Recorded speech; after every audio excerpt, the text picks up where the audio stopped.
मुझे तुम्हारी चिंता है, बल्कि ध्यान रखना। आप तो ये समझे मैडम, हाँ। साफ हो गया देखिए कि क्या करना चाहिए। आपने डॉक्टर को पहले सोच के डॉक्टर। अरे तो तुम इंजेक्शन वगैरह लगवाते हो पहले अपने? ये है भी बेहोश नहीं हो रखा, ये ऐसे कर रहा है। पता है क्या होता है, जब शुरू में फर्स्ट टाइम जब इसको ऐसे हुआ था ना, तो ऐना और मैं इसको लेके गए थे और इसकी बहुत बुरी हालत हो रखी थी। तो हम इसको लेके तो जैसे तैसे चले गए वहाँ पे हॉस्पिटल में, और बाद में ये उन्होंने इंजेक्शन लगा के इसकी पूरी सफाई करी वहाँ पे। और हमने कहा हम ऑटो में रखा इसको, और हम पीछे बैठे और इसने ऐना की गोदी में अपना सिर रख दिया कि बेहोश है ये, और हिला ना ऑटो, जुलाई का टाइम हिला, और उसने ऐना के पैर में बहुत काट दी एकदम से। हाँ,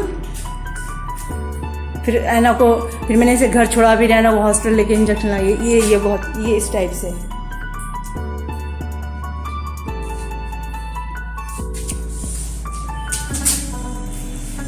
ऐसे ही कर लो, मैं ऐसे में मेरे को पता वो।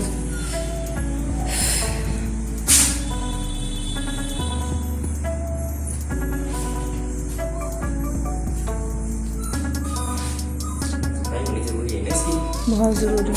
पता है तुम इस टाइम कैसे फरिश्ता लग रहे हैं मुझे फरिश्ता।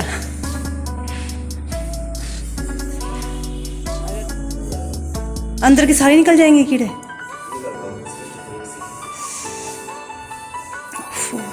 ये अगर अच्छा ये एग्रेसिव नहीं होता ना, तो इतनी नौबत ही नहीं आती इसको करने की।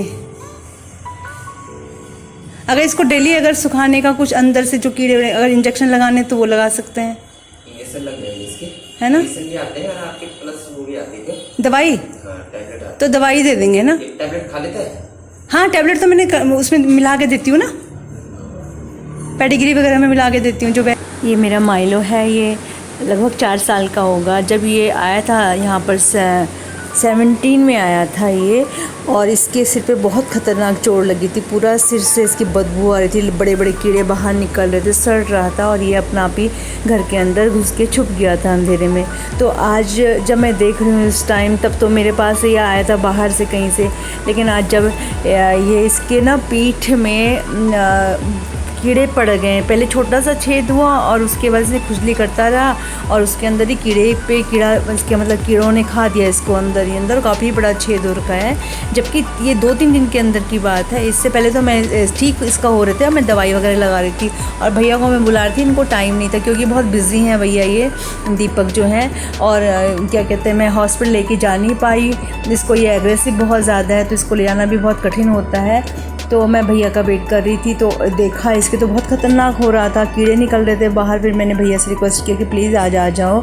तो वो सुबह 8 बजे भैया आ गए थे, और क्या कहते हैं, देखा तो इसकी बहुत ज़्यादा मतलब कीड़े निकल रहे हैं बाहर, और बहुत ख़तरनाक इसकी कंडीशन हो रखी थी। और जबकि 2-3 दिन के अंदर वह मेरे पास है। मुझे तो सबसे बड़ा ताज्जुब इस बात का कि मेरे पास होने के बावजूद भी इसके शरीर के अंदर कीड़े हो रहे हैं। मतलब मैं केयरलेस नहीं हूँ इनके प्रति, लेकिन इसका जो एग्रेशन है ना, ये इसके एग्रेशन की वजह से मैं बहुत इसको हाथ नहीं लगा पाती। मैं ऊपर से इसके स्प्रे वगैरह डाल रही थी, लेकिन उससे फ़र्क नहीं पड़ रहा था इसको।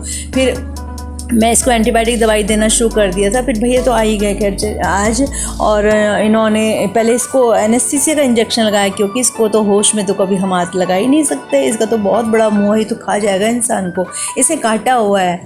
तो इसलिए मैं पहले इसको एनेस्थीसिया का इंजेक्शन लगाया, फिर वेट किया इसको बेहोशी का। फिर जब थोड़ा इसको बेहोशी का असर आया इस पर, तो इसके बाद अब इसकी ड्रेसिंग हो रही है इस टाइम, और बहुत सारे कीड़े बाहर निकल रहे। दवाई जैसे डाले तो बाहर पूरा निकल रहा है, और अब बिल्कुल साफ़ हो गया अंदर से। और इसकी दवाई लगा के अच्छा से करके इसको पूरा अंदर तक इसकी दवाई भर दी गई है, और अब इसको नहीं, अंदर के सारे कीड़े इसके मर चुके हैं, और ये बिल्कुल ठीक हो जाएगा। तो इसको दवाई भी मैं साथ साथ देती रहूँगी, और इसके अलावा इसको स्प्रे और इसकी जो कीड़े वाले पाउडर होता है वो मैं इसको डालती रहूँगी। तो मैं बहुत थैंक यू करती हूँ दीपक, जो मेरी इतनी हेल्प करते हैं, क्योंकि घर पे ही मेरा ये सब इनको देख रेख हो जाती है। तो मैं बहुत शुक्रिया बोलती हूँ दीपक को।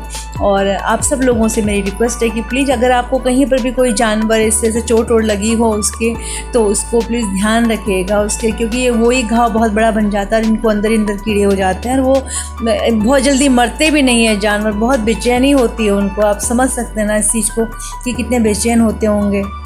तो तो इसलिए प्लीज़ ध्यान रखिएगा और इसका आप दुआ करें, इसका एग्रेशन कम हो और मैं ऐसे ही सेवा करती रहूँ। मैं ईश्वर से प्रार्थना करती हूँ कि मुझे इतनी ताकत दे कि मैं बेज़ुबानों की सेवा करती रहूँ।